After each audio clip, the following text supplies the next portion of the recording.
Assalamualaikum warahmatullahi wabarakatuh. Nama saya Farhan Nur Feria. Saya dari Prodi Bahasa dan Sastra Indonesia, Universitas Islam Sultan Agung Semarang. Berikut saya akan mereview sebuah novel yang terbit pada tahun 1850-an sampai 1933, yaitu salah satu novel yang saat itu terbit pada tahun 1920-an yang berjudul Azab dan Sengsara, yang diterbitkan oleh PT Balai Pustaka, yaitu karya Merari Siregar.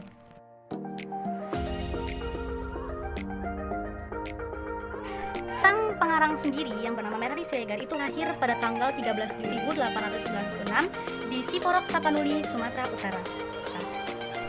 Azab dan Sengsara ini merupakan karya kedua Merari Siregar setelah karya yang pertama itu diterbitkan pada tahun 1918. Lalu yang kedua ini yang berjudul Azab dan Sengsara diterbitkan pada tahun 1920.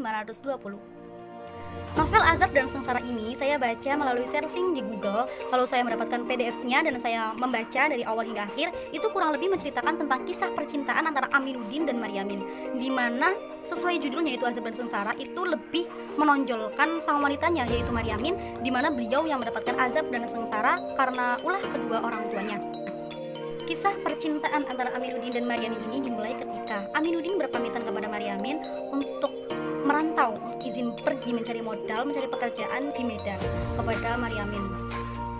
Lalu singkat cerita, ketika Aminuddin sudah berada di Medan mendapatkan modal pekerjaan yang banyak untuk bisa melamar Maryamin, Aminuddin ini dia mengirim kedua orang tuanya dan juga kepada Maryamin bahwasannya untuk meminta tolong kepada kedua orang tuanya untuk melamarkan Maryamin tersebut.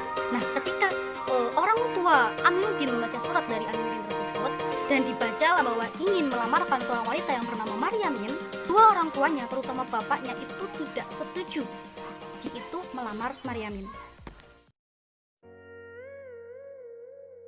Lalu singkat cerita, ketika Aminuddin sudah sukses, sudah mendapatkan pekerjaannya di Medan, akhirnya Aminuddin mengirimkan surat kepada kedua orang tuanya dan kepada Maryamin. Dua orang tua Aminuddin itu akan melamarkan Maryamin kepadanya. Namun, setelah kedua orang tua Aminuddin itu membaca surat yang dikirim Aminuddin dan membaca bahwasannya wanita yang akan dilamar itu bernama Maryamin, bapaknya Aminuddin itu tidak setuju jika Maryaminlah yang menjadi istri Aminuddin. Karena hal ini dikarenakan tentu karena perbedaan status harta dan tahta antara Aminuddin dan Maryamin. Karena Aminuddin sendiri itu berasal dari keluarga yang kaya raya, bapaknya itu seorang kepala kampung di desanya. Berbeda dengan Maryamin sendiri, seorang wanita desa yang di situ dia orang tak punya ataupun masyarakat miskin. Sebenarnya Maryamin ini dahulunya orang yang kaya raya pula, sama seperti Aminuddin. Namun karena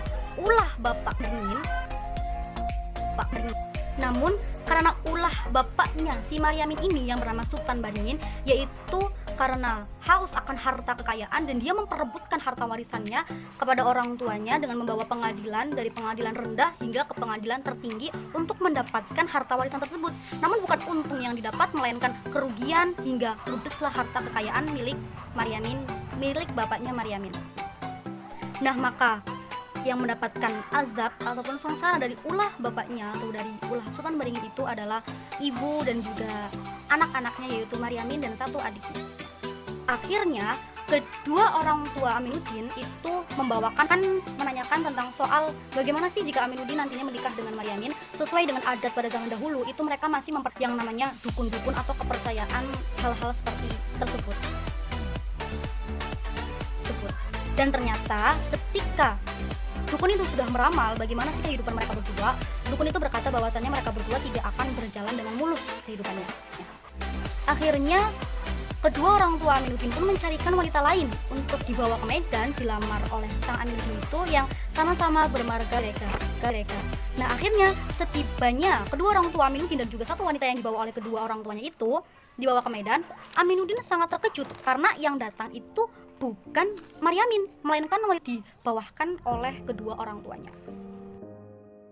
Namun karena suatu adat yang tidak memperbolehkan kita menantang kedua orang tua, akhirnya Aminuddin pun menerima keputusan dari kedua orang tuanya untuk menikahi sang wanita tersebut. Akhirnya menikahlah Aminuddin dengan wanita yang dipilihkan kedua orang tuanya. Lalu setelah itu akhirnya Aminuddin menuliskan surat kepada Maryam, yaitu yang berisi permintaan maafnya akan perilaku, dan juga Aminuddin memohon ataupun meminta tolong kepada kedua orang tuanya untuk mengirimkan makanan sebagai tanda ucapan maafnya kepada keluarga Maryamin sendiri ketika membaca surat oleh Aminuddin bahwasanya Aminuddin sudah menikah dan bukan Maryamin yang dibawa oleh kedua orang tua Aminuddin, jatuh sakitlah Maryamin hingga berbulan-bulan lamanya. Lalu karena sang ibu tidak tega melihat Maryamin ini jatuh sakit hingga berbulan-bulan, akhirnya ibu Maryamin ini mencarikan seorang lelaki yang untuk dijodohkan dengan Maryamin, yaitu bernama Kasibun.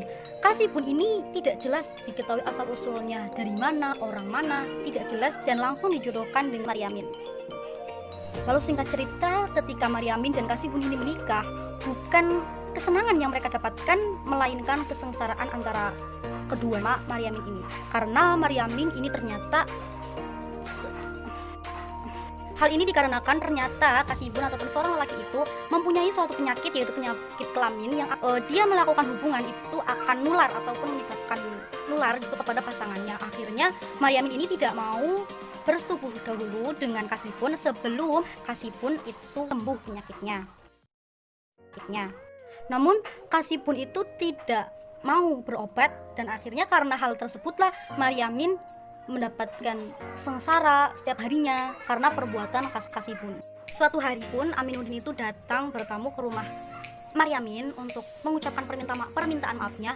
Namun karena Maryamin itu sudah memiliki seorang suami, nah Kasibun itu melihat kedatangan Aminuddin dan langsung salah paham ataupun suzon, yang hal ini akhirnya Maryamin dihajar habis-habisan oleh suaminya, yaitu Kasibun. Akhirnya suatu ketika karena Maryamin ini tidak tahan dengan perilaku Kasibun, larilah si Maryamin ini ke kantor polisi untuk mengadukan perihal hal tersebut. Mungkin itu yang bisa saya jelaskan mengenai isi ataupun sinopsis novel Azab dan Sengsara ini. Kurang lebihnya saya mohon maaf apabila ada kesalahan, dan terima kasih atas perhatiannya. Sekian, wassalamualaikum warahmatullahi wabarakatuh.